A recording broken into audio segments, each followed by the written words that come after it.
तो चलिए, ये तो बात थी छत्तीसगढ़ के पूर्व मुख्यमंत्री भूपेश बघेल की, लेकिन अब बात कर लेते हैं मध्य प्रदेश के पूर्व मुख्यमंत्री शिवराज सिंह चौहान को। इस समय कृषि मंत्री भी हैं। जहां एक तरफ भूपेश बघेल ने विपक्ष के वादों को डिफेंड किया है, बचाव किया है, तो दूसरी तरफ जब हमारे संवाददाता ने केंद्रीय मंत्री और मध्य प्रदेश के पूर्व मुख्यमंत्री शिवराज सिंह चौहान से बात की तो उन्होंने विपक्ष के वादों और इरादों पर जोरदार हमला बोला है। इसके अलावा पहले चरण के बाद बिहार में दूसरे चरण के लिए सियासी दलों की क्या कुछ तैयारियां चल रही हैं, जो 11 नवंबर को दूसरा चरण होने वाला है, उस पर भी एक रिपोर्ट देख लेते हैं। सियासत में एक दरवाजा बंद होता है तो दूसरा दरवाजा खुल भी जाता है। बिहार में एक तरफ जहां पहले चरण की वोटिंग के लिए प्रचार थम चुका है, तो दूसरी तरफ अब सियासी दलों की निगाह दूसरे चरण की उन 122 सीटों पर पूरी तरह से जमने लगी है, जिन पर 11 नवंबर को वोटिंग है।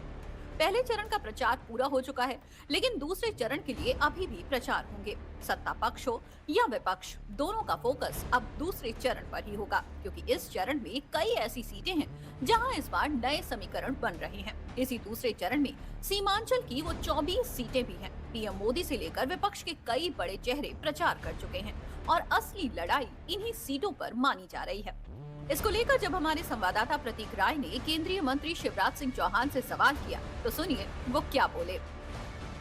सेकंड फेज के जो वोटिंग होने है उसमें सीमांचल की 24 सीटें बहुत अहम है और महागठबंधन उसमें पूरा जोर लगा रहा है। अपनी तैयारियां क्या?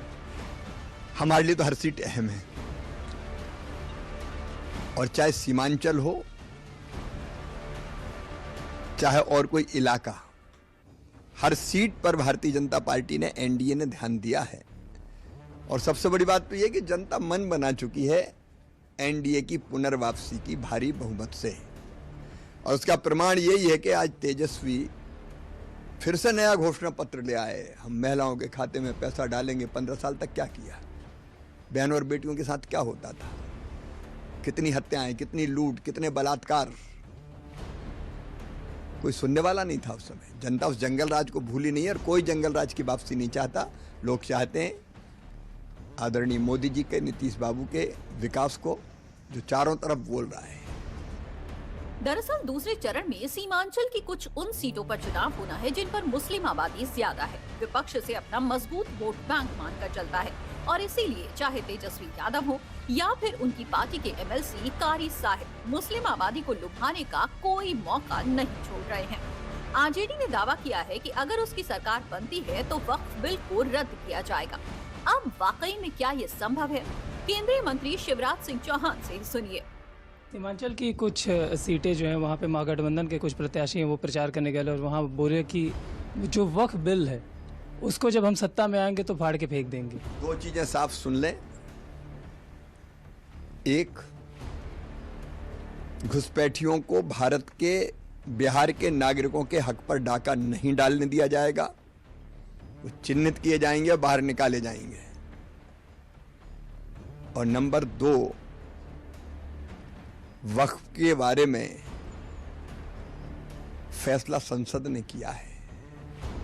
ये इधर उधर कुछ कह के केवल भ्रम फैलाने की साजिश है। पहले भी वो असफल हुए हैं, आज भी नाकाम होंगे। सीमांचल की सीटों पर एनडीए ने भी जमकर प्रचार किया है और विपक्ष ने भी। इसलिए ये लड़ाई किसके पाले में है, ये कहना फिलहाल मुश्किल है। लेकिन जिस तरह से विपक्ष ने चुनावी वादे किए हैं, उस पर जरूर सवालिया निशान है। 3 करोड़ नौकरी देने का वादा किया उन्होंने बिहार के हर परिवार से। जब उनसे पूछा गया कि आप कैसे देंगे, बजट कहाँ से लाएंगे, बिहार के बजट से 2 गुना तो पेमेंट हो जाएगा, तो उन्होंने कहा कि हम 1 साल के अंदर ऐसा कर देंगे कि बिहार का बजट ही 2 गुना हो जाएगा। मुंगेरी लालों पर कौन भरोसा करेगा? हमरे बलमा बेईमान हमें पटियाने आए हैं। जनता को वो गाना याद आ जाता है और इसलिए इस तरह की मूर्खतापूर्ण बातों पर कोई विश्वास नहीं करेगा। विश्वास करेंगे एनडीए के ठोस काम पर। बिहार में चुनाव प्रचार तो थम चुका है, लेकिन अटकलों का बाजार अभी भी गर्म ही है। इसलिए हमारे संवाददाता ने केंद्रीय मंत्री शिवराज सिंह चौहान से एक ऐसा सवाल किया जिसकी अटकलों ने नीतीश कुमार के ऊपर सवाल खड़े कर दिए थे। पीएम चेहरे को लेकर भी जब तक तेजस्वी यादव के चेहरे का ऐलान नहीं हुआ था तब तक वो लोग कुछ नहीं बोल रहे थे। महागठबंधन की तरफ से कोई बयान नहीं आ रहा था। जैसे ही तेजस्वी यादव को फ्रंट पे लाया गया, सवाल उठने लगे कि नीतीश कुमार को लेकर बीजेपी खुलकर नहीं बोल रही है, एनडीए खुलकर नहीं बोल रही है। बीजेपी खुलकर बोल चुकी है, एनडीए खुलकर बोल चुका है। दूसरी तरफ बिहार में एनडीए को लेकर शिवराज सिंह चौहान ने क्या दावा ठोक दिया है, ये भी आपको सुनाते हैं।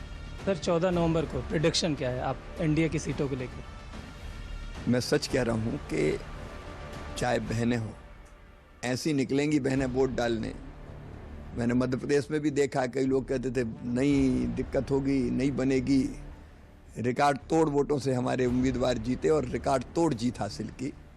बहनें हो, बेटे बेटियां हो, बच्चे हों, युवा हों या गरीब हो, पिछड़ा हो, सब मन बना चुके हैं। और जब जनता मन बना लेती है तो रिकॉर्ड सारे टूट जाते हैं। आप अनुमान नहीं लगा सकते। भारी विजय होगी। अब तक की सबसे बड़ी जीत बिहार की एनडीए की 14 तारीख को देखिएगा। फिलहाल इन दावों में कितना दम है, इस पर मोहर आम जनता को लगाना है। पहले चरण में 6 नवंबर को वोटिंग होगी, तो दूसरे चरण में 11 नवंबर को मतदान होगा और जनता का फैसला 14 नवंबर को आएगा।